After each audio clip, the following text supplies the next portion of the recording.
Jā, tad no tās sienas nekā nav. Pasties tikai koka rāmis un tukšs knaps reģistrs. Te bija, kas arī jau ir jau pilnīgi čau. Šīs dienas uzdevums ir nojaukt šo te sienu. Reģips ir noplēkts salīdzinoši viegli, jo tas nepie kā netiks. Kārtējo reizi slaukam arī putekļus. Šoreiz strādāja gan maskā, lai pēc iespējas mazāk būtu tie jāelpo. Bišķi piestrādās ar lomiku un būsim tikuši arī vaļā no šīs sienas.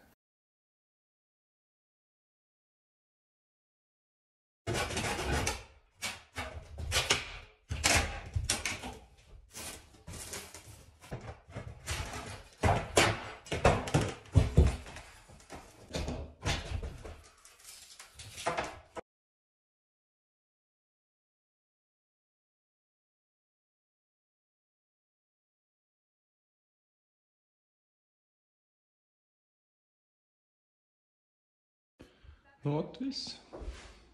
Sienas